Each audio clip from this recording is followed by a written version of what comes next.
الرحمن الرحيم إن الله وملائكته يصلون على النبي يا أيها الذين آمنوا صلوا عليه وسلموا تسليما الصلاة والسلام عليك يا سيدي يا رسول الله والسلام عليك يا سيدي يا رسول الله الصلاة والسلام عليك يا سيدي يا حبيب الله. ایک مرتبہ دوبارہ تھا درود پاک نذرانہ پیش الصلاة والسلام عليك يا سيدي يا رسول الله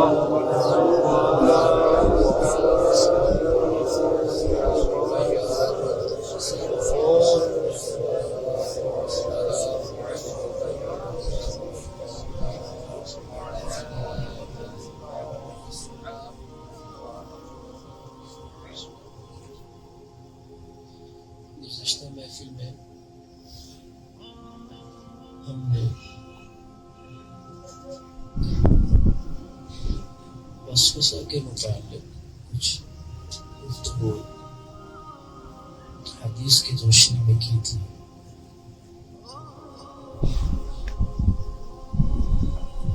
اللہ تعالیٰ باطن کی پاکیزگی عطا فرمائے. آمین.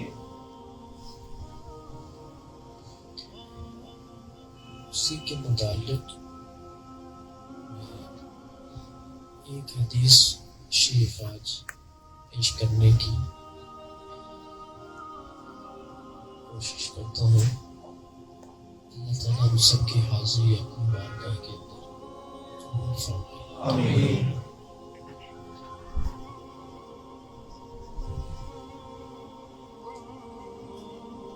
ایک مرتبہ آپ سب اس وقت یہ بات کا نظر بات طریقے سے پیش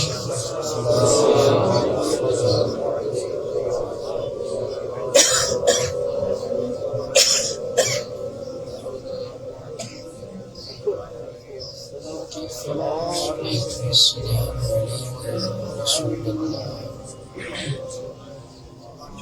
وعلی آلہ وصحبہ حبیب اللہ.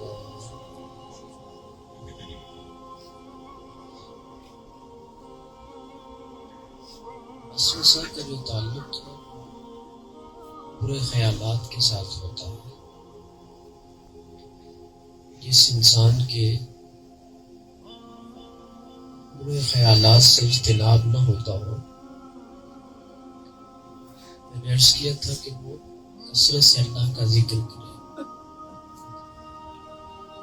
ذکر کرنے کی برکت سے وسوسہ سے جان چھوٹ جائے گی. حضرت انس بن مالک رضی اللہ تعالیٰ عنہ اس حدیث کے راوی ہیں. روایت فرماتے ہیں اور روایت کے الفاظ یوں ہے: قال رسول اللہ صلی اللہ علیہ وآلہ وسلم ان الشیطان یجری من الانسان مجری الدم. بے شک شیطان انسان کے وجود میں خون کی طرح گردش کرتا ہے. ہم نے اس پر گفتگو میں یہ بات سمجھی تھی. شیطان انسان کو جو اغوا کرتا ہے اور اس کو گمراہ کرتا ہے، اس کے پاس جو سب سے بڑا ہتھیار ہے وہ وسوسہ کا ہے. قرآن پاک کی آخری سورت میں بھی یہی ہے: شر الوسواس الخناس الذی یوسوس فی صدور الناس من الجنۃ والناس. وہ جو لوگوں کے دلوں کے اندر وسوسہ ڈالتا ہے وہ کون کون ہے؟ من الجنۃ، جنات ہیں، والناس اور انسان. اس سے معلوم یہ ہوا کہ صرف جنات ہی انسان کے اندر وسوسہ نہیں پھونکتے، بلکہ انسان جو ہے وہ بھی دوسرے انسان کے دماغ میں وسوسہ ڈالتا ہے. انسان کی گفتگو ہمیں سمجھ آ جاتی ہے اور جنات جو وسوسہ برے جنات، کافر جنات جو وسوسہ ڈالتے ہیں، ان کی گفتگو سمجھ نہیں آتی، بلکہ وہ ایک برا خیال ہوتا ہے. جیسے انسان کے وجود کے اندر کوئی بھی برا خیال اترنا شروع ہو، اس کی دو صورتیں ہیں. یا تو کسی انسان کی گفتگو کو سن کر ایسا ہے تو یہ انسان کی طرف سے وسوسہ ہے، اور اگر کسی انسان کی گفتگو آپ نے نہیں سماعت کی، بس ویسے ہی وسوسہ آ رہا ہے بیٹھے بیٹھے، تو یہ جنات کی طرف سے. الذی یوسوس فی صدور الناس، اس پر بندے کا کنٹرول نہیں ہے. اور جس چیز کے اوپر انسان کا کنٹرول نہیں ہے، اللہ رب العزت اس کے اوپر گرفت بھی نہیں فرماتا. جس چیز پر انسان کا کنٹرول ہے، میں نے پچھلے محفل میں عرض کر دیا تھا، گزشتہ محفل میں، کلام کرنا یہ بندے کے کنٹرول میں ہے، عمل کرنا یہ انسان کے کنٹرول میں ہے، خیال خود پیدا کرنا کنٹرول میں ہے، مگر خیال کا آ جانا انسان کے کنٹرول میں نہیں ہے. وہ جو آ جائے اس کی دو صورتیں ہیں. اچھا آئے تو رب کی طرف سے ہے، بواسطہ فرشتہ، بواسطہ ملک، اور اگر برا آئے تو یہ ابلیس کی طرف سے ہے، بواسطہ اس کی ذریت کے. اللہ تعالیٰ کا کتنا کرم ہے، یہ خیال جتنا مرضی انسان کے دل و دماغ کے اندر دوڑتا رہے، جب تک اس پر عمل نہیں کرے گا، اللہ رب العزت کل بروز قیامت اس کا سوال نہیں فرمائے گا. ان الشیطان یجری من الانسان مجری الدم. کتنی بڑی سائنس ہے یہ کہ شیطان انسان کے وجود میں جب وسوسہ پھینکتا ہے، اس کی روانگی ایسی تیزی کے ساتھ ہوتی ہے جیسے خون تیزی کے ساتھ گردش کرتا ہے.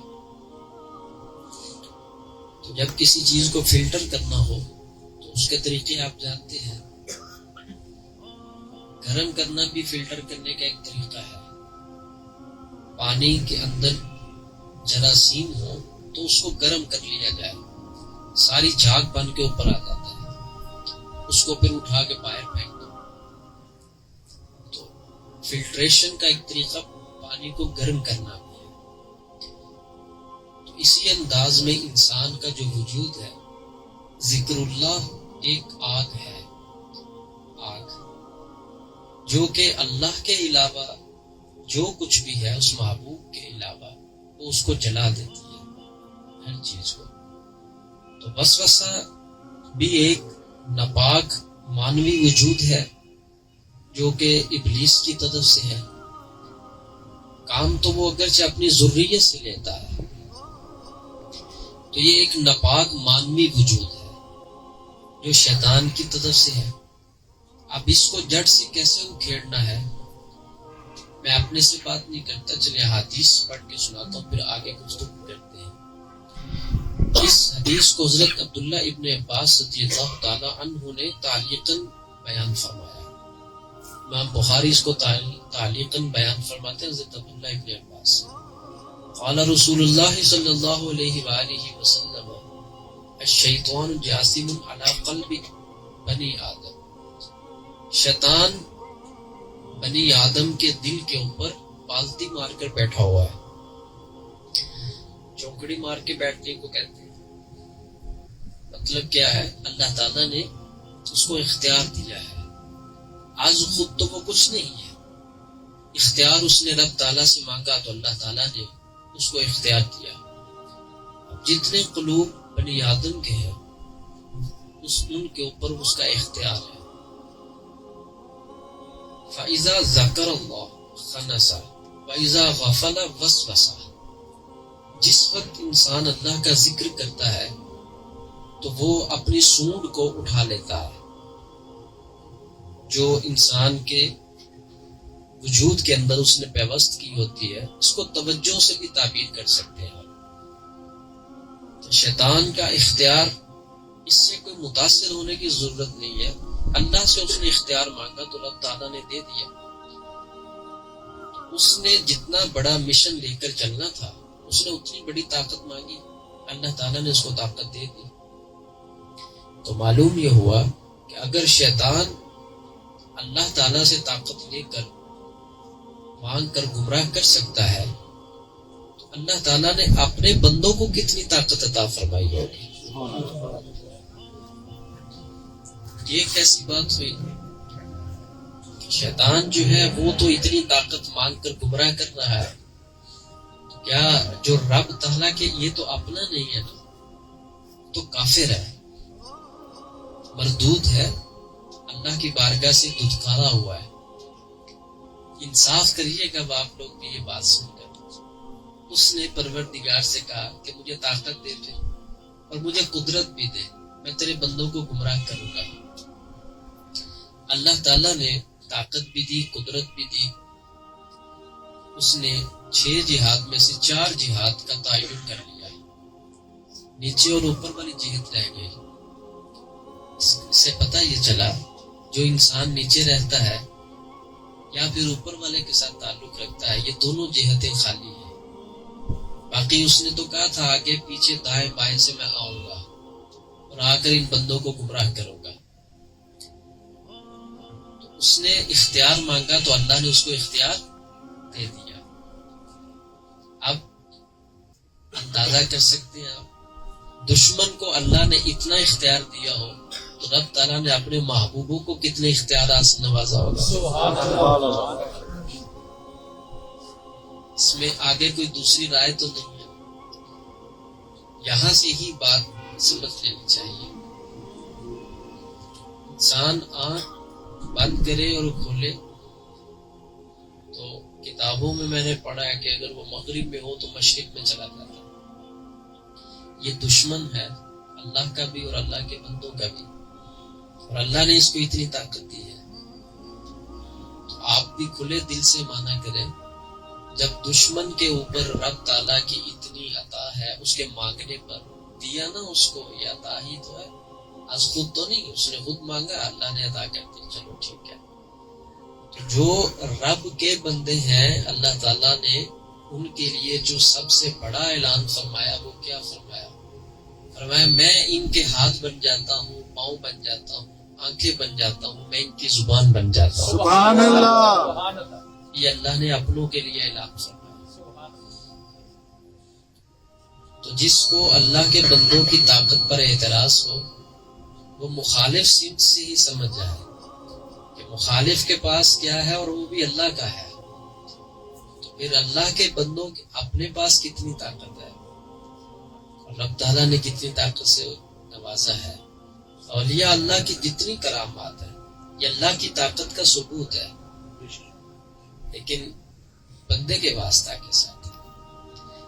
تو جس وقت ابن آدم جتنے ہم بیٹھے ہیں قلوب کے اوپر اس کا اختیار ہے, جب بندہ اللہ کا ذکر کرتا ہے تو وہ پیچھے ہٹ جاتا ہے, کیونکہ رب تعالیٰ کے ذکر کا جلال نہیں برداشت کر سکتا. جب اللہ کا آپ ذکر کرتے ہیں اس ذکر کے اندر جو جلال ہوتا ہے اور اس ذکر کی جو پاور ہوتی ہے وہ پیچھے ہٹ جاتا ہے. وَإِذَا غَفَلَ وَسْوَسَ, جب بندہ غافل ہوتا ہے پھر وہ وسوسہ پھینکتا ہے انسان کے اندر. تو یہاں پر وسوسہ کے آنے کی علت بیان کر دی گئی. انسان کے اوپر جو وسوسہ آتا ہے وہ غفلت کی بنیاد پر آتا ہے. معلوم یہ ہوا جو جتنا غافل ہے وہ اتنا وسوسوں کا شکار ہوگا, اور جو جتنا ذاکر ہے وہ اتنا وسوسوں سے بچا رہے گا. یہ اس حدیث کا خلاصہ ہے. جس شخص کو وساوس بہت زیادہ تنگ کرتے ہیں وہ اس حدیث کی روح سے خود جواب اس کے سامنے ہے. اس کے اندر غفلت بہت زیادہ ہے, اور جتنی غفلت ہوگی اتنے وساوس زیادہ ہوگی.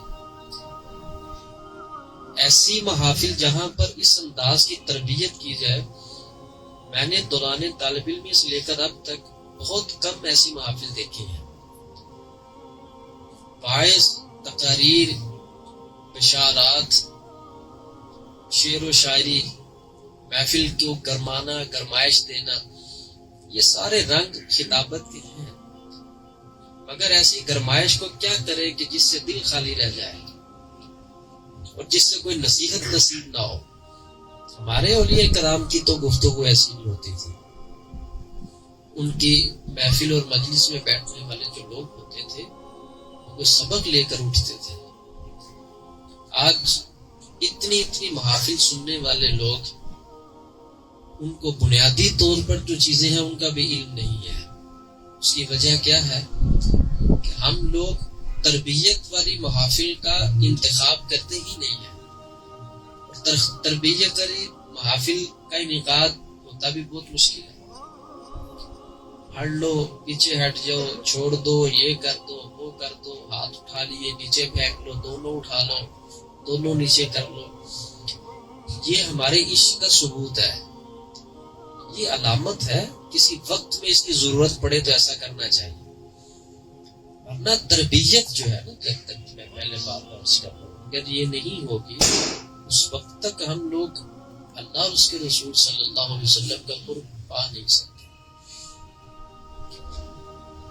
پچھلی گفتگو میں نے کی، مجھے بہت زیادہ لوگوں نے شکریہ کے انداز میں عرض کیا کہ ہمارے بہت پرانی عادتیں جو تھی وہ چھوٹ گئی یہ گفتگو سن کر۔ سبحان اللہ۔ اب ان لوگوں کو بھی ایک عرصہ ہو گیا محافل میں جاتے ہوئے، لیکن اللہ رب العزت نے ایسا کرم فرمایا، پچھلی گفتگو نے سنی، مجھے میسیجز بھی آئے، مطلب میرے تک پہنچے کہ ہمارے اتنے خدشات دور ہوئے یہ گفتگو سن کر، اتنے خدشات کہ بھرمار لگی ہوئی تھی ہمارے اذہان کے اوپر۔ کریم آقا صلی اللہ علیہ وسلم کا ایک فرمان کتنا جامع ہے، اس سے معلوم یہ ہوا، جو لوگ کہتے ہیں کہ وساوس بہت زیادہ ہے، تو وسوسہ غفلت کی بنیاد پر پیدا ہوتا ہے، یاد رکھیے۔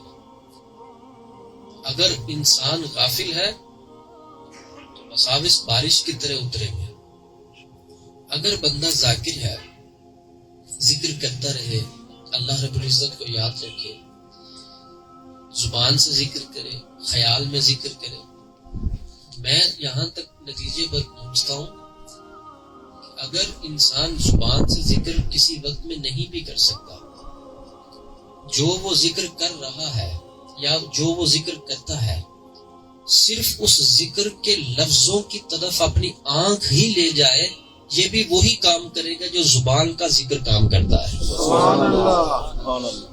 صرف اپنی آنکھ لے جائے ان لفظوں کی طرف۔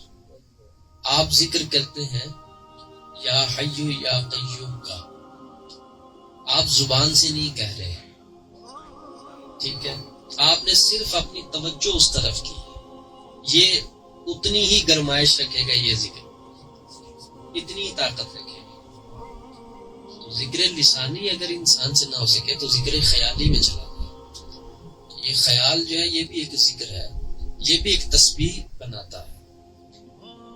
تو شیطان بیٹھا ہوتا ہے دل کے اوپر، اس کو پیچھے کرنا ہے تو ذکر میں آئے پھر ذکر اللہ کرے۔ وَإِذَا غَفَلَ وَسْوَسَ، جب غافل ہوگا تو پھر وہ کیا ڈال دے گا؟ وسوسہ ڈالے گا۔ یہ شیطان کے اغوا کرنے کا طریقہ کار ہے کہ انسان اس انداز میں اغوا کیا جاتا ہے، اور ابلیس اس انداز میں انسان کے اوپر وسوسہ پھینکتا ہے۔ اللہ رب العزت ہم سب کو اپنے حفظ و امان میں رکھے، چونکہ وہ خود آگ سے بنا ہے، تو جو اس کا وسوسہ ہے وہ بھی اسی طرح کی تاثیر رکھتا ہے۔ جس وقت آپ ذکر اللہ کریں گے تو انشاءاللہ اس کی طاقت کی برکت سے جو شیطان کا قبضہ ہے وہ دل سے چھوٹ جائے گا، پیچھے ہٹ جائے گا۔ بعض اہل ایمان، پختہ ایمان والے لوگ، ان کا بھی یہ سوال ہے کہ وسوسہ بہت زیادہ آتا ہے، اور وہ کہتے ہیں ہم رہتے بھی ذکر کی حالت میں ہیں مگر وسوسہ جان نہیں چھوڑتا۔ ایسے لوگوں کے لیے یہ حدیث بہت جامع رہے گی۔ عن ابن عباس ان النبی صلی اللہ علیہ وسلم جاء رجل، حضور علیہ السلام کی بارگاہ میں ایک شخص حاضر ہوا، اس نے کہا انی احدث نفسی بالشیء، ان اکون حمامۃ احب الی من ان اتکلم به، میں اپنے نفس کے اندر، اپنے دل میں ایسا وسوسہ پاتا ہوں، ایسا برا خیال مجھے آتا ہے، میں جل کے راکھ ہو جانا تو پسند کرتا ہوں مگر وہ بیان کرنا پسند نہیں کرتا۔ اب وہ کیسا وسوسہ ہوگا جس پر اپنی جان کو جلا دینے کو پسند کیا جا رہا ہے، کہ میں اپنی جان کو جلا دینا تو پسند کرتا ہوں کہ میں جل کے راکھ ہو جاؤں، کوئلہ بن جاؤں، مگر وہ میں بیان کرنا پسند نہیں کرتا، اتنا برا وسوسہ ہے۔ کریم آقا صلی اللہ تعالی علیہ وآلہ وسلم نے فرمایا الحمدللہ الذی رد امرہ الی الوسوسہ، تمام تعریفیں اس اللہ کے لیے جس نے اپنے امر کو وسوسہ کی طرف لوٹا دیا۔ اس کا مطلب کیا ہے؟ اس کا مطلب یہ ہے کہ یہ تو تمہارے واضح مومن ہونے کی دلیل ہے اگر تمہیں ایسا وسوسہ آتا ہے، یہ تو صریح ایمان ہے۔ کیا مطلب ہوا اس حدیث شریف کا؟ کہ جہاں پر خزانہ ہوتا ہے چور وہاں پر آتا ہے۔ تمہارے تو وجود کے اندر ایمان کا خزانہ موجود ہے، اور یہ بار بار ڈاکہ ڈالنے کے لیے شیطان آتا ہے اور تمہیں اتنا برا وسوسہ ڈالتا ہے، ایسے برے وساوس ڈالتا ہے تمہیں۔ اندر ایمان کا نور موجود ہے، خزانہ موجود ہے۔ دوسری جگہ پر تو حضور علیہ السلام نے واضح طور پر فرما دیا ذالک صریح الایمان، یہ تو بالکل واضح اور صریح ایمان کی علامت ہے۔ اب یہ کون سی بات ہے، یہ کون سا وسوسہ ہے؟ یہ اس صورت میں ہے کہ جس صورت میں انسان اپنی پوری کوشش کرتا ہے لیکن پھر بھی اس کے وجود اور اس کے خیالات کے اندر یہ چیز اٹکی رہتی، ساتھ ساتھ چلتی رہتی۔ اب یہ چیز اس کے صریح ایمان کی علامت ہے، اس کے مومن ہونے کی علامت ہے۔ اس میں گھبرانے کی ضرورت نہیں ہے، زیادہ پریشان ہونے کی بھی ضرورت نہیں ہے۔ اب اس کو جو پیچھے کرنا ہے وہ اللہ کے ذکر کے ساتھ پیچھے کرنا ہے۔ اس کو جو مات پڑے گی اللہ تعالیٰ کے ذکر کی جو جلالت ہے، بلکہ میں آپ کو ان شارٹ عرض کر دوں، جو زیادہ وساوس کا مریض ہے اس کو کسی کامل شخص سے ایسا وظیفہ لینا چاہیے جس ذکر اللہ کے اندر جلالت زیادہ ہو۔ جب وہ جلالت اس ذکر اللہ کے کلمات سے پیدا ہوگی تو شیطان جلدی پیچھے ہٹے گا۔ جس انداز میں خوراک کے اندر کوئی کم گرم ہے، کوئی زیادہ ہے، کوئی اس سے زیادہ ہے، طاقت ہوتی ہے، اور جس طرح کا مریض ہوتا ہے ویسے اس کو دوائی کے طور پر اس کو مینشن کیا جاتا ہے، اسی انداز میں روح کا بھی معاملہ ہوتا ہے۔ اب جو بندہ زیادہ بیمار ہے، روح کا مریض ہے، اور جس کی روح بہت زیادہ خراب ہے، اس کو ہیوی ڈوز چاہیے۔ اور ہیوی ڈوز جو میں اگر مجھ سے آپ پوچھے تو میں عرض کروں گا کہ آپ تنہائی میں ذکر کرنے سے پہلے کسی ایسی جگہ کو تلاش کریں کہ جہاں پر اجتماعی طور پر ذکر کیا جاتا ہے۔ جب آپ وہاں بیٹھیں گے، وہاں ذکر اللہ کی جو برکت جب گونجے گی اور پھیلے گی نا، وہ بہت جلد اثر کرے گی۔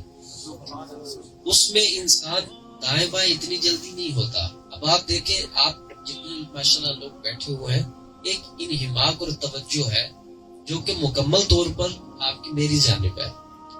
اب یہاں پر جو گفتگو سے جب اللہ اور اس کے رسول کی باتیں کی جاتی ہیں تو نور میسر آتا ہے۔ اس نور سے اب مختلف قسم کے جو لوگ بیٹھے ہیں، اللہ کی رحمت اترتی ہے، برکتیں اترتی ہیں، تو اس میں وہ لوگ بھی دھو دیے جاتے ہیں جو بہت کمزور ہوتے ہیں۔ اب اکیلے بیٹھنا ایسے شخص کے لیے جس طرح جو زیادہ مریض ہے، بیمار ہے، اس کو ساتھ مصاحبت کی ضرورت ہوتی ہے، کوئی نہ کوئی اس کے ساتھ ہو۔ اکیلا وہ کھا نہیں سکتا، اکیلا وہ پی نہیں سکتا۔ اسی طرح وہ بندہ جو زیادہ ہی غافل ہو چکا ہوگا، اور وہ شخص کہ جو اللہ سے زیادہ ہی دور ہو چکا ہوا ہے، اس کے لیے تنہائی ابھی فائدہ مند نہیں ہے۔ وہ اکیلا ذکر نہیں کر سکتا، اسے اکیلے سے ذکر ہوگا نہیں۔ اس کے لیے بہترین جو طریقہ ہے وہ مجلس تلاش کرے۔ مجلس کے اندر بیٹھنا آسان، مجلس میں ذکر کرنا آسان، اور مجلس کی اجتماعی برکت جو ہوتی ہے اس کی مثال قبولیت کے اندر ایسی ہی ہے. ایک پیٹی لینے جاؤ، اگر اس کو کھول کے بیچا جائے تو جو سیب گلے ہوں گے وہ تو سائڈ پہ کرنے پڑیں گے، تھوڑے کمزور ہوں گے وہ بھی سائڈ پہ کرنے پڑیں گے، اور اگر پیٹی ہی بند ہو تو اچھوں کے ساتھ لگ کے نکما بھی بک جائے گا اور اس کا بھی وہی بھاؤ لگ جائے گا. تو اسی طرح پتہ نہیں اس محفل میں کتنے ایسے لوگ ہیں اللہ جن سے محبت فرماتا ہے. تو ہم جیسے جب اندر آ کے بیٹھیں گے تو رب تعالیٰ کی بارگاہ کے اندر تفریق نہیں پھر اس بات کی ہوتی. یہ تو مسلم شریف کی حدیث کا بھی خلاصہ ہے. رب تعالیٰ خود فرماتا ہے کہ جو اچھوں کی صحبت میں آ کر بیٹھ جائے میرا مالک فرماتا ہے ہم اس کی بھی بخشش فرماتے ہیں. سبحان اللہ. اس میں راز سمجھے نا، اس حکم کے اندر اور بشارت میں راز سمجھے کیا ہے. چونکہ یہ سارا کا سارا معاملہ جو ہے نا یہ اب پیک ہو چکا ہے، یہ سمجھ گیا. اب یہ اللہ کی بارگاہ میں جائے گا کہ وہاں پر اتنے سارے تیرے بندے اے میرے مولا بیٹھے تھے، کیا کر رہے تھے؟ یہ حدیث کے الفاظ ہیں. پروردگار وہ جنت کے طالب تھے، انہوں نے جنت دیکھی؟ کہا نہیں. تو اگر وہ دیکھ لیں تو پھر تو وہ اور سوال کریں.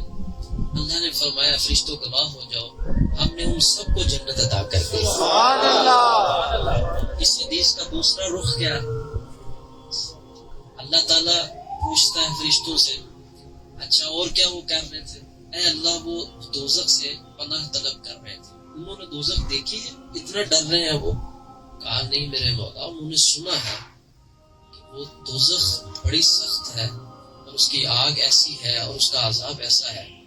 انہوں نے دیکھا نہیں تو ڈر رہے تھے، اور اگر وہ دیکھ لیں تو پروردگار وہ اور ڈریں گے. پھر اللہ فرماتا ہے فرشتوں گواہ ہو جاؤ جتنے سچے دل والے لوگ اس محفل کے اندر بیٹھ کر دوزخ سے ڈر کر، یعنی کہ اللہ تعالیٰ دوزخ سے ڈرنا رب تعالیٰ کے گرفت سے ڈرنا ہے، اللہ تعالیٰ کے عذاب سے ڈرنا ہے.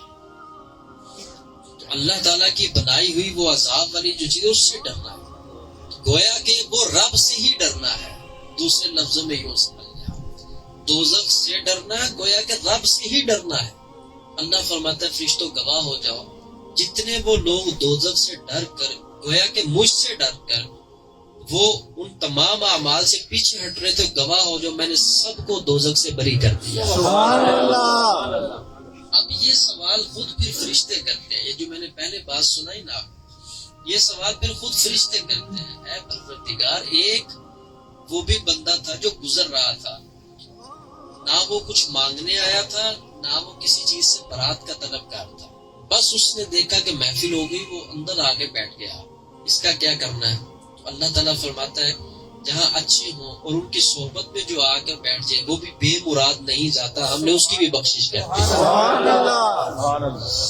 تو اللہ رب العزت کے ہاں بخشش کا یہ سستا معیار جو بیان کیا گیا وہ ہے مجالست اور صحبت. یہ بات سب کو سمجھ آ گئی؟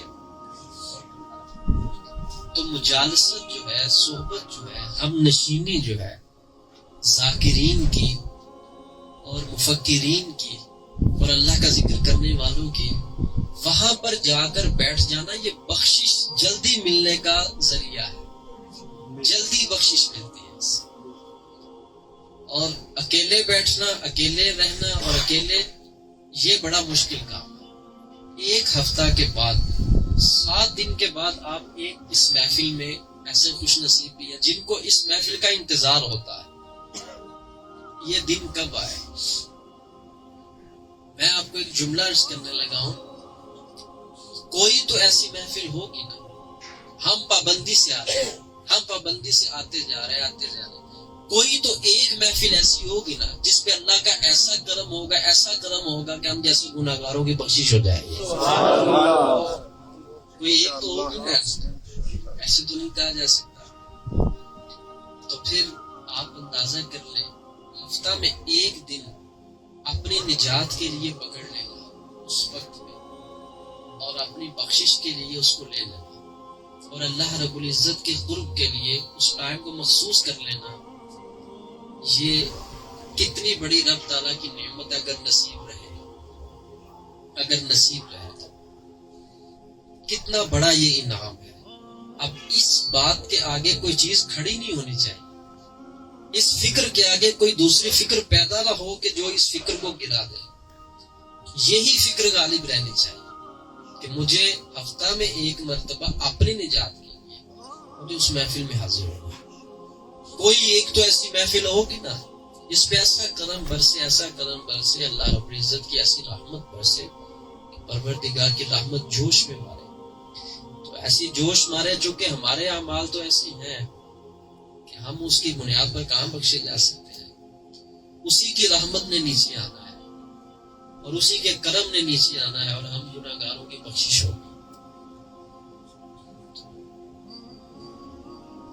میرے آقا کریم علیہ السلام نے فرمایا کل بنی آدم خطاؤن، تمام بنی آدم گناہ کرتے ہیں، لیکن وخیر الخطائین التوابون، گناہ کرنے والوں میں سے بہترین وہ لوگ ہیں جو گناہ کرنے کے فوراً بعد سچے دل سے توبہ کر لیتے ہیں.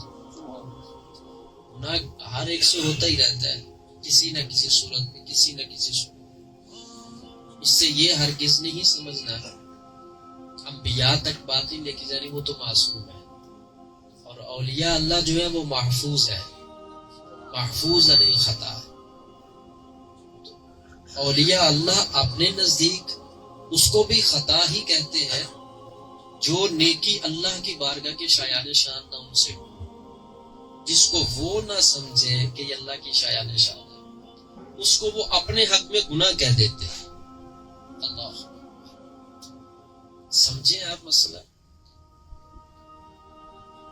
اولیاء اللہ کا جتنا تقویٰ ہوتا ہے، پرہیزگاری ہوتی ہے، اور جس بلند مرتبہ پہ وہ لوگ ہوتے ہیں، جس نیکی کے اندر وہ سمجھے کہ یہ نیکی، اس کے اندر یہ تقاضا ادب کا چھوٹ گیا ہے، وہ اس کو اپنے حق میں نیکی ہی نہیں سمجھتے. وہ کہتے ہیں ہم نے یہ گناہ کیا ہے، اللہ کی شان کے لائق یہ عمل کیا ہی نہیں ہے. تو اس معنی کے اندر وہ پاکیزہ اور پاک لوگ اپنے آپ کو گناہگار کہتے ہیں. بندہ حقیقت کے اندر جن کی روح کو حضور علیہ السلام کا نور دھو ڈالے وہ لوگ گناہ نہیں پہ کر سکتے، محفوظ نہیں خطا ہو جاتا. لیکن عقیدہ اسلام یہ ہے کہ محفوظ اور معصوم کے اندر فرق رکھنا ہے. معصوم ملائکہ ہیں، اللہ کے نبی، بچے بھی معصوم نہیں ہیں. اللہ کے ولی صحابہ کرام یہ اللہ کے ولی ہیں، وہ محفوظ عن الخطا ہے. اللہ تعالیٰ ان کو اپنی رحمت کے ساتھ حصار میں رکھ لیتا ہے، اپنے حصار کے اندر، تو وہ محفوظ رہتے ہیں گناہوں سے. اگر کوئی شخص اس پر دلیل پوچھے تو خود جو سب سے بڑا گمراہ کرنے والا ہے اس نے ہی قرآن پاک کے اندر یہ دلیل موجود ہے، میں سب کو گمراہ کروں گا الا عبادک منہم المخلصین، مگر وہ جو تیرے خالص بندے ہیں ان تک میرا ہاتھ نہیں جائے گا. کیا مطلب کہ وہ میرے نرغہ میں کبھی نہیں آ سکتے. تو یہاں پر مخلصین نہیں ہے، الا عبادک منہم المخلصین ہے، لام کے اوپر زبر ہے. مخلصین کا مطلب ہوتا ہے کہ بندے کی طرف سے خلوص ہو، بندہ کہے کہ میں اللہ کے ساتھ خالص ہوں، یہ ہوتا ہے مخلصین ترجمہ کے اندر، اس میں فاعل. یہاں ایسا نہیں ہے، قرآن پاک کے اندر الا عبادک منہم المخلصین، اس کا ترجمہ یہ ہوتا ہے اللہ تعالیٰ جن کو اپنی رحمت کے ساتھ چن لے، جن کو اللہ خاص کر لے، وہ ہوتا ہے مخلص. اور جو اللہ کے ساتھ خود خاص ہوتے ہیں اور خود اللہ کے ساتھ محبت کرتے ہیں، یہ درجہ مخلص میں ہوتے ہیں. تو چھٹکارا ان کا نہیں ہے جو یہ کہے کہ ہم اللہ سے بہت پیار کرتے ہیں اور ہم اللہ رب العزت کے ساتھ خالص ہیں، ان کا چھٹکارا نہیں ہے. چھٹکارا ان کا ہے جن کو اللہ قبول فرما لیتا ہے، اور اللہ جن کو سائڈ پہ کر لے. الا عبادک منہم المخلصین، یہ نام کے اوپر زبر کا یہ مطلب ہے اللہ جن کو قبول کر کے اپنی رحمت کے اندر لے لے. تو معلوم یہ ہوا بندے کا تو کام ہے کرتے رہنا جو میں نے ابھی بات عرض کی. پھر اس بنیاد پر بھی وہ بات ہے کہ بندہ سچا طلبگار ہو، اور سچی طلب کے ساتھ انسان آتا رہے تو رب تعالیٰ جب دیکھے گا کہ یہ تو پکا ہے اور آنے والا ہے، اور ناغہ نہیں کرتا، یہ واقعی سچا طلبگار ہے. تو پہلے تھا وہ مخلص، اللہ کی بارگاہ میں جا رہا ہے، جاتا جا رہا ہے، ناغہ نہیں کر رہا. یہ ہے مخلص. یہ ابھی اس مقام پر نہیں آیا. جس وقت اللہ اس کو قبول کر لے گا اور اللہ رب العزت اس کو اٹھا کر سائڈ پہ کر لے گا، اب یہ مخلص نہیں رہا، اب یہ بن گیا مخلص. اب اس کو اللہ نے چن لیا ہے. تو جس کو اللہ چن لے اور اپنی رحمت کے اندر لے لے، اس کے بارے میں یہ شیطان کا قول ہے کہ میں سب کو گمراہ کر سکتا ہوں الا عبادک منہم المخلصین، جن کو مولا تو اٹھا کے سائڈ پہ کر لے گا اور جو تیری رحمت کے اظہار میں رہیں گے وہ میرے کبھی درگاہ میں نہیں آ سکتے. تو مخلص کے درجہ میں جانا ہے تو پہلے مخلص بنو، اور مخلص بننے کا یہی طریقہ ہے کہ ناغہ ایک نہ ہو، انسان جاتا رہے اور جانے سے مخلص بنے گا. کیا بنے گا؟ وہ مخلص بنے گا. اور کسی دن کرم ہو گیا میرے مالک کا اور رحمت نے اٹھا کے سائڈ پہ کر لیا تو پھر بن جائے گا مخلص. اور ایسا مخلص بندہ بنے گا، پھر ایسا بنے گا انشاءاللہ کہ اس کے اوپر رب تعالیٰ کی رحمتیں برستی رہیں گی. تو مخلص کے درجہ میں جانے کے لیے پابندی ضروری ہے. مخلص کے مقام پر جانے کے لیے اخلاص اپنے اندر، اخلاص کی جو بنیاد ہے وہ کیا ہے؟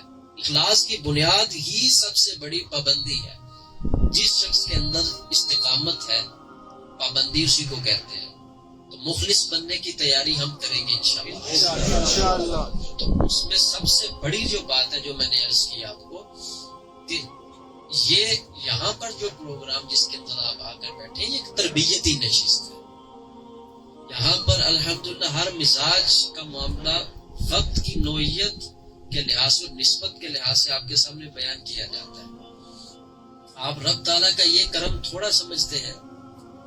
روح جتنے لوگوں کے اندر، یہ ابھی آپ جتنے بیٹھے ہیں الحمدللہ مجھ سمیت، ہم سب صاحب ایمان ہیں.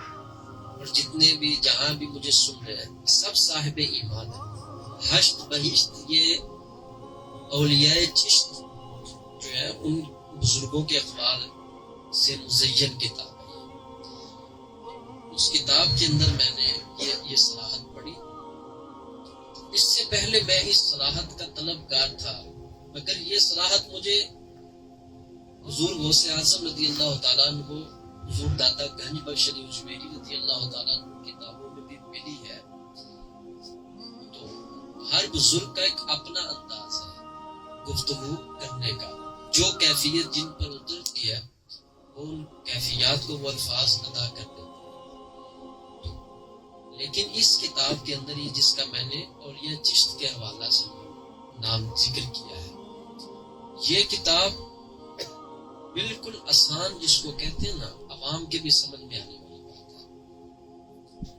ہم جتنے لوگ بیٹھے ہیں الحمدللہ سب صاحب ایمان ہیں. تو یہ جسم مومن نہیں ہے، یہ روح ایمان والی ہے. اور یہ روح یہاں پر آنے سے پہلے عالم ارواح کے اندر تھی.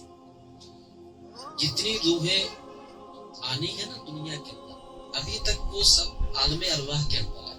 جس کا ٹائم آتا ہے عالم ارواح سے وہ روح نیچے آ جاتی ہے. تو یہ جتنی روحیں ہیں یہ عالم ارواح کے اندر. تو اللہ تعالیٰ نے عالم ارواح کے اندر ایک جلسہ فرمایا، اور اس جلسہ کے اندر اللہ رب العزت نے پوچھا تھا لست بربکم، سب روحوں کو حاضر کر کے، کیا میں تمہارا رب نہیں ہوں؟ کیا میں تمہارا رب نہیں ہوں؟ اس پر میں نے خود صراحت پڑھی ہے. جتنے بڑے بڑے اکابر ولی ہیں ان سے دنیا میں بھی پوچھا گیا کہ جب اللہ نے یہ آواز دی تھی کہ کیا میں تمہارا رب نہیں ہوں، آپ کو رب کی وہ آواز یاد ہے؟ تو ان سب نے یہی کہا، جب رب نے یہ فرمایا تھا لست بربکم، تو ہم نے جب کہا تھا نا قالو بلا، اے اللہ کیوں نہیں تمہارا رب ہے. ہمیں وہ اپنا کہنا بھی یاد ہے اور رب کا جو فرمانا ہے وہ بھی یاد ہے. سبحان اللہ. تو وہ اس وقت عالم ارواح کی وہ آوازیں. تو ولی کی کا انوکھا بن دیکھیے آپ ذرا. جو ولی ہوتا ہے مقام میں کس قدر بلند لوگ ہوتے ہیں، ان کو وہ الست بربکم کے فرمان میں اپنا جواب بھی یاد ہے. اس وقت میں جو عالم ارواح کے اندر اللہ تعالیٰ نے پوچھا تھا کہ میں تمہارا رب نہیں ہوں، اس وقت میں جنہوں نے کہا ہاں کیوں نہیں. ایسے اس ارواح کے جلسے میں جب اللہ نے یہ پکار دی کہ میں تمہارا رب نہیں ہوں، تو وہاں پر روحوں کی 4 قسمیں بن گئی. نمبر 1 وہ روحیں جنہوں نے زبان سے کہا اور پھر دل سے بھی کہا اور سب سے پہلے کہا. اللہ تعالیٰ نے ان کو دنیا کے اندر نبوت کا تاج عطا فرما دیا. سبحان اللہ. یہ تفصیل ذرا دیکھیے. سب سے پہلے کہا, زبان سے بھی کہا اور دل سے بھی کہا. وہ جتنی روحیں تھیں اللہ رب العزت نے ان تمام روحوں کے اوپر جو وجود چڑھایا وہ نبوت کا وجود چڑھا دیا. پھر ان کے بعد جن ہستیوں نے زبان اور دل سے کہا کیوں نہیں اے اللہ آپ ہمارے رب ہیں, اللہ تعالیٰ نے ان کو درجہ ثانویت کے اندر ولایت عطا کر دی. وہ ساری روحیں ولی بنی گئی اس وقت. ظاہر سی بات ہے, اتنی بڑی بات ہو تو جو پہلے آئے گا وہ پہلے پائے گا نا. جنہوں نے پہلے یہ بات کہی تو رب تعالیٰ نے ان کو وہ مقام اور وہ انعام دیا اور وہ نورانی نسبت دی کہ جو عبادت سے تو مل ہی نہیں سکتی. اب پتہ چلا آپ کو کہ نبوت ملنے کی بھی وجہ پیچھے سے کیا تھی.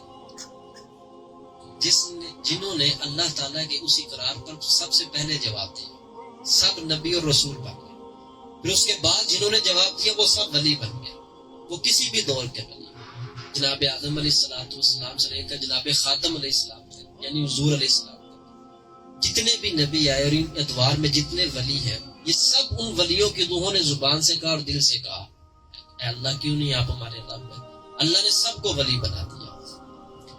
اور دوسرے درجہ کے وہ لوگ جنہوں نے نہ زبان سے کہا نہ دل سے کہا, یہ کافر.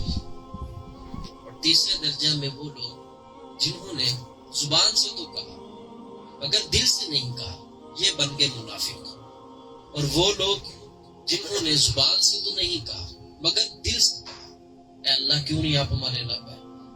تو زبان سے نہ کہنا اور دل سے کہنا, گویا کہ دل سے مان لیا اللہ کو اور زبان سے نہیں کہا. یہ وہ لوگ ہیں جو شروع کی زندگی میں کچھ عرصہ تک کافر رہتے ہیں, پھر بعد میں کسی کی تبلیغ سے, نگاہ سے, صحبت سے مسلمان ہو گئے. جنہوں نے دل سے کہا اور زبان سے نہیں کہا, یہ 4 قسم کی الفاظ تھی. اور جنہوں نے جس انداز میں رب تعالیٰ کے اس فرمان کی طرف لبیک کا نذرانہ پیش کیا اللہ تعالیٰ نے پھر وہی مقام عطا کر دیا. اللہ کا شکر ادا کرے. اب آپ کو اپنی قسمت کے اوپر ناز بنانی چاہیے کہ یہ تو وجود مختلف ہے نا, کلر مختلف ہے, کوئی گندمی ہے, کوئی سفید ہے, کوئی ریڈ ہے, کوئی کس طرح کا کلر ہے, مگر روح جو ہے نا اس کا کلر ایسا نہیں ہوتا. روح روشنی ہوتی ہے, نور ہوتا ہے. یہ اللہ تعالیٰ کی حکمت اور قدرت دیکھے میرے مالک کی. بندہ 1 سے 2, 2 سے 3 اور 3 سے 4, چوتھی 5ویں چیز بنائے تو ڈیزائن ہی ختم ہو جاتے ہیں. اس کرم نوازی اس مالک کی قدرت دیکھے. جناب آدم سے لے کر آج تک جتنے انسان پیدا کیے ہیں سب کے چہرے کے اوپر آنکھیں بھی ہیں, ناک بھی ہے, ہونٹ بھی ہے, کان بھی ہے, ٹھیک ہے, مگر ایک دوسرے سے ملتے نہیں ہیں. اور قیامت تک کے لیے جتنے انسان آئیں گے یہ سارا باڈی سٹرکچر ان کا ایسے ہی ہوگا. ہاتھ ہے, انگلیاں, ناخن ہے, مگر اس کے باوجود ہر انسان دوسرے سے مختلف ہے. اس لیے اللہ فرماتا ہے تم نہیں جانتے کہ میں جانتا ہوں وہ تم نہیں جانتے. ان اللہ علی کل شیء قدیر. اللہ ہر شے کے اوپر قادر ہے. ہر شے کا مطلب ہے اللہ ہر چاہت پر قادر ہے. یہ مطلب ہے اللہ ہر چاہے پر قادر ہے. اللہ جو چاہے اسی پر قادر ہے. پروردگار سے محبت اور اس کی قدرت کا انداز دیکھیں آپ. مجھے اس وجہ سے بھی اللہ تعالیٰ نے یہ جو ہمیں حکم عطا فرمایا نا, میری زمین دیکھو, میرا آسمان دیکھو, میری کائنات دیکھو اور میری زمین میں سیر کر کے دیکھو. فسیروا فی الارض, زمین کے اندر سیر کرو. کچھ تو وہ ہوتے ہیں نا کہ جو سیر اس لیے کرتے ہیں صرف کہ ان کا دماغ تھک جائے, کہتے ہیں فریش ہونے کے لیے ہم سیر کرنے جا رہے ہیں. ایسے لوگوں کی سیر تو ہو جاتی ہے مگر حکم الہی پر ان کا عمل نہیں ہوتا. ان کا پیسہ بھی لگ گیا, ان کا وقت بھی چلا گیا, ٹھیک ہے, ان کو اجر نہیں ملا کیونکہ انہوں نے اپنے ذہن کو فریش کرنا تھا, بس انہوں نے کر لیا. جس بندے کے علم میں یہ بات ہو کہ میرے پروردگار نے فرمایا فسیرو فی الارض، زمین میں ذرا چل کے دیکھو ذرا تم، اور اس میں حکمت کیا ہے، چل کر دیکھو تمہیں میری قدرت کہاں پر کیسے کیسے نظر آئے گی، اور پھر تمہیں مجھ سے اور محبت ہوگی اور محبت ہوگی۔ ایک کاریگر کی بنائی ہوئی مختلف چیزیں جب آپ دیکھتے جائیں گے تو آپ اس کی کاریگری سے متاثر ہوں گے، کتنا بڑا کتنا اچھا کاریگر ہے۔ تو اللہ تعالیٰ نے جو ہمیں حکم چلنے پھرنے کا زمین میں دیا ہے نا، یہ پہاڑ، آبشاریں، یہ خوبصورت قسم کے درخت، اور یہ پہاڑ اور ان کے اندر سے گرتی ہوئی آبشاریں اور زمین سے نکلتے ہوئے چشمے، پھوٹتے ہوئے پانی کے چشمے، یہ اللہ تعالیٰ نے ہمیں اس وجہ سے نہیں عطا حکم دیا کہ جاؤ اور جا کر اپنا ذہن فریش کر لو جا کے، فرمایا جاؤ اور جا کر میری قدرت کے نظارے دیکھو، اور بنیاد یہ چیز بنے کہ وہ دیکھو اور تمہیں مجھ سے محبت زیادہ ہو جائے۔ کیا مطلب کہ اگر تم پہلے نمازیں 5 پڑھتے ہو اور تمہیں اتنی مجھ سے محبت ہو جائے کہ تم سجدوں میں اور کثرت کرو، نوافل میں اور زیادہ کثرت کرنا شروع کرو۔ اگر تم میری پہلے تعریف چند چیزوں کی کرتے ہو، اب وہ چیزیں بھی دیکھو اور میری محبت کے اندر پھر وہ بھی بیان کرو، اور میری توحید کے اندر تم اور پختہ ہو جاؤ۔ تو زمین میں ایسی بات نہیں ہے۔ دیکھو اسلام کتنا خوبصورت دین ہے، اسلام کے اندر ایک سیر کرنے کا بھی پوائنٹ آف ویو دیا گیا ہے کہ تمہارا نظریہ سیر کرنے میں کیا ہونا چاہیے، صرف اس وجہ سے نہیں کہ ہلا گلا کرنا ہے اور پھرنا ہے اور یہ چیزیں دیکھنی ہے اور یہ دیکھنا فلاں دیکھنا، نہیں، تم نے جانا ہے تو اس بنیاد پر جانا ہے۔ اور پھر ہر انسان کا وہ سفر جو وہ اللہ کی قدرت کو دیکھتا ہے اور اللہ کی صنعت کو دیکھتا ہے، اگر اس کے لوٹنے کے بعد اس کو اپنے رب سے محبت زیادہ نہ ہو اور اللہ تعالیٰ کی طرف اٹریکشن اس کی زیادہ نہ ہو، تو اس کا وہ کیا ہوا سفر کسی کام کا نہیں ہے۔ کیونکہ وہ لوگ جنہوں نے صرف جسم کو دیکھا اور جسم کو راحت دی، تو جسم جیسے فانی، جسم کی راحت بھی فانی ہے۔ کتنی خوبصورت بات ہے یہ میں نے کہاں سے لی ہے، یہ قرآن پاک سے۔ آپ دیکھیں ڈھیروں کے ڈھیر لگے ہوئے ہیں لوگوں کے ساحل کے اوپر، اور کتنی مطلب پلیسز ایسی جہاں پر لوگ اکٹھے ہوتے ہیں، پبلک پلیسز کے اوپر کتنے لوگ ہیں، ان کا سب کا ایک ہی ہوگا کہ ذہن فریش کرنے کے لیے آج ویکینڈ ہے، آج بچوں کو لے کر چلتے ہیں۔ اسلام ان چیزوں سے روکتا نہیں ہے۔ یہی تو میں بار بار کہتا ہوں، اللہ تعالیٰ نے جو اتنی نعمتیں پیدا فرمائی ہیں، اگر اللہ تعالیٰ نے روکنا ہی تھا تو پیدا کیوں میرے مالک نے فرمائی؟ یہ کوئی خراب ہونے کے لیے اللہ نے پیدا کی کہ درختوں کے اوپر پیدا ہو جائیں اور میرے بندوں متقی رہو، یعنی ان کے قریب نہ جاؤ، تو کیا مطلب پھر ان کو پیدا کیوں کیا؟ یہی تو بات ہے کہ ہم لوگ نہ روحانیت کو روحانیت کے معاملات میں سمجھ سکیں، نہ دین کو صحیح سمجھ سکیں۔ ہم لوگوں نے دین اور دنیا کر دی الگ الگ، جس کی وجہ سے ہم یہ کہتے ہیں کہ دین کے ساتھ ساتھ دنیا بھی رکھنی پڑتی ہے۔ یہ جملہ کس نے پیدا کیا، یہ کہاں سے پیدا ہوا؟ یہ ادھوری فکر کا نتیجہ ہے۔ وہ ادھوری فکر کے جو دین سے پرے ہے، اس فکر نے اس جملہ کو پیدا کیا اور کہا کہ دین کے ساتھ دنیا رکھنی پڑتی ہے۔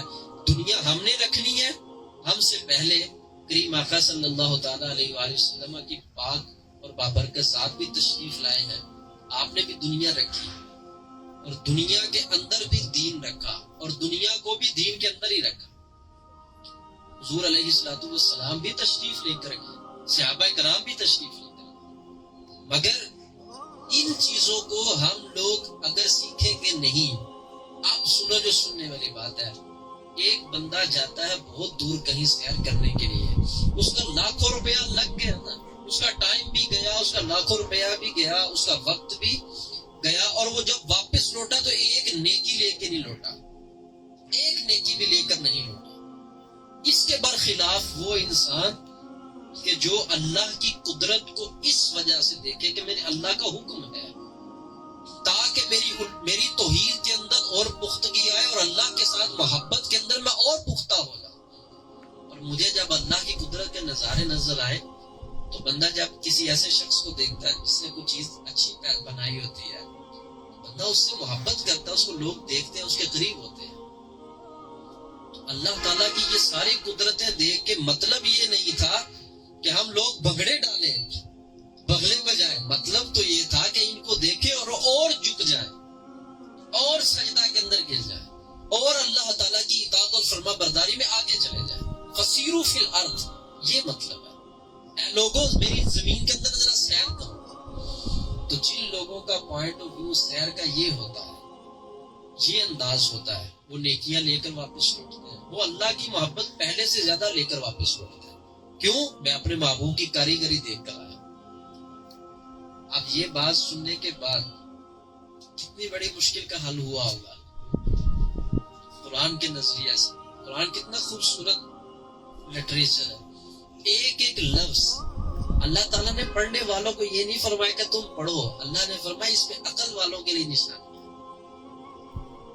لآیات لأولی الالباب، لب کی جمع الباب، جن میں مغز ہے، عقل ہے، ان کے لیے اس کے اندر نشانیاں ہیں. کیا مطلب؟ اب قرآن تو ہم پڑھتے ہیں نا، قرآن تو ہم پڑھتے ہیں، مگر اگر ہمیں عقل کی دولت نصیب ہے تو ہم ساری دنیا قرآن کے اندر سے نکال لیں گے. ہر چیز دنیا کی قرآن کے اندر سے نکال لیں گے ہم لوگ. اور اگر ہم لوگ صرف قرآن کو سطحی طور پر صرف سننے والے ہیں اور انگلی پھیرنے والے ہیں تو ہم سے دنیا تو بڑی دور کی بات ہے، دین بھی اندر سے نہیں نکلے گا. جبکہ ہمارا قرآن اتنا خوبصورت ہے. سن رہے نا آپ میری بات کو؟ قرآن ہمارا کتنا خوبصورت ہے. ایک کتاب کو اگر آپ دوسری سے تیسری مرتبہ پڑھیں نا تو آپ کہیں کہ میں اس سے فیڈ اپ ہو گیا، تنگ ہو گیا ہوں، میں میری کتاب نہیں پڑھ رہا، میں بور ہو رہا ہوں، اب مجھے پڑھنے کی ضرورت نہیں ہے.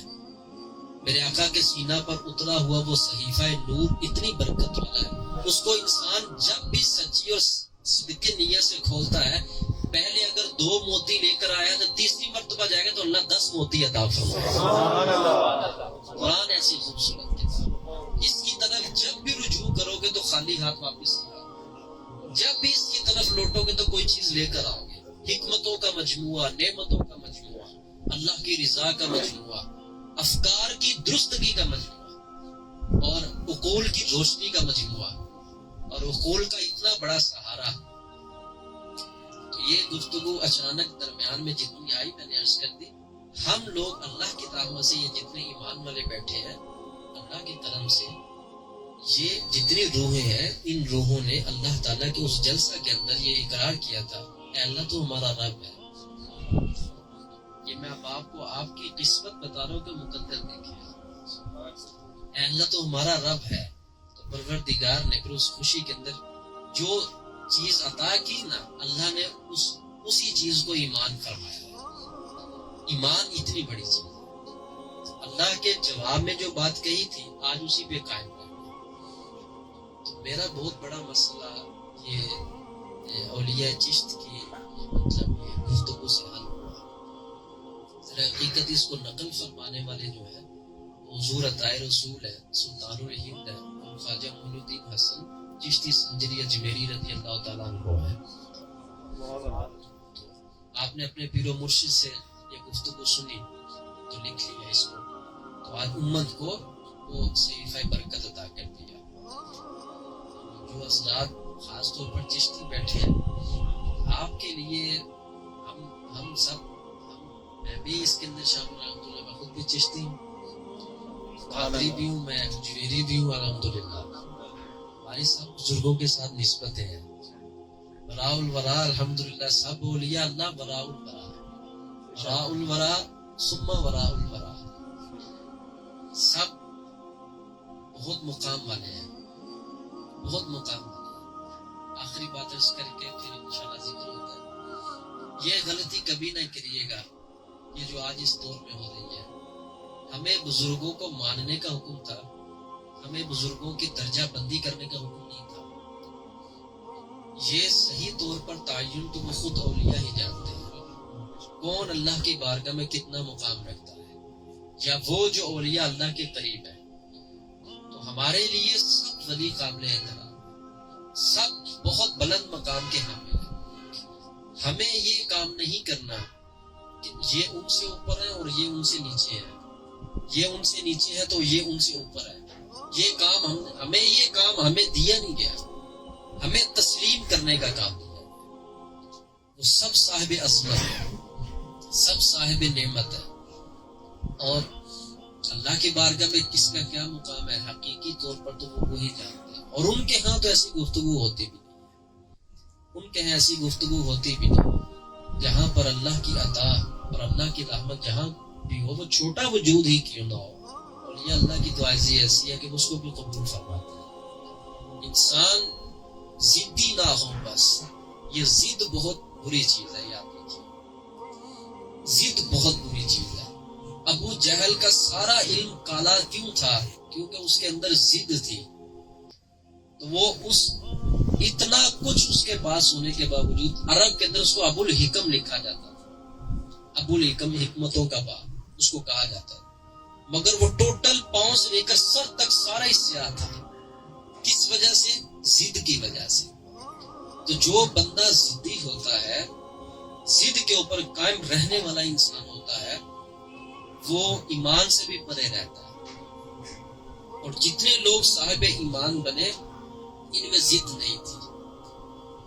اللہ رب العزت انصاف کرنے والوں کو بڑی بڑی نعمتوں سے نوازتا ہے، یہ چیز نہیں ہونی چاہیے، سبق کی بات ہے۔ انشاءاللہ میں امید کرتا ہوں کہ ہم آج کا جو پروگرام ہم نے سنا ہے، ہم اس کو دوبارہ بھی سنیں گے انشاءاللہ، اور جو سیکھنے کی بات ہے ان سب کا مرکزی نقطہ کو یہی جو میں نے اس کیا کہ ہم لوگ بہت کمزور ہیں۔ اس محفل کا جو انتخاب آپ حضرات نے کیا ہے، آپ اس میں نازا نہیں کریں، کوئی ایسی محفل جس میں اللہ کی رحمت بڑی جوش میں آج میرا مالک کی رحمت برسے اور ہماری جتنی پچھلی خطائیں ہیں میرا اللہ معاف فرمائے، کوئی ایسی محفل نہیں ہو سکتی ہے، اور انشاءاللہ یقین جو ہے اس پر رکھنا چاہیے۔ وہ کریم ہے تو کریم کے در سے کرم ہی ہوتا ہے، اور رحیم ہے اور رحیم کے در سے رحمت ہی ملتی ہے۔ رحمان ہے، کتنے چیز ایک ہی ہے، اس کو مختلف انداز میں بیان کیا جائے، مختلف انداز میں۔ اللہ تعالیٰ ہم سب کی حاضری قبول فرمائے، آپ سب کا آنا اللہ اپنی بارگاہ عالیہ کے اندر درجہ استجابت میں شرف قبولیت نصیب فرمائے۔ آپ کا مرکز جو ہے، میں نے اس کے ساتھ جو ایک جملہ جوڑا، مرکز اولیاء، یہ اولیاء کرام کے ساتھ جو ایک محبت ہے، میں نے اس نسبت سے رکھا ہے اس کو، مرکز اولیاء، مرکز فیضان حمید۔ الحمدللہ اللہ کے کرم سے زیر تعمیر ہے۔ آپ سب حضرات دعاؤں کی بھی اپیل ہے، اور اس کے علاوہ جو جتنی گنجائش رکھتے ہیں، اللہ تعالیٰ نے توفیق تو بہت دی ہوئی ہے، اپنی زندگی میں اس کار خیر کے اندر ضرور ہاتھ ڈال کے جائیں، حصہ ضرور ڈالیں اس کے اندر۔ اللہ تعالیٰ ہم سب کا اللہ کی بارگاہ میں قبول فرمائے۔ ابھی ذکر اللہ ہوگا، اس کے بعد پھر انشاءاللہ دعا ہوگی۔ تمام احباب یک زباں ہو کر، یک آواز ہو کر یہ ذکر فرمائیں گے، آنکھیں بند فرما لیں۔ خوبصورت اور بابرکت یہ لمحات ہوتے ہیں، ان کو قیمتی لمحات کو ضائع نہیں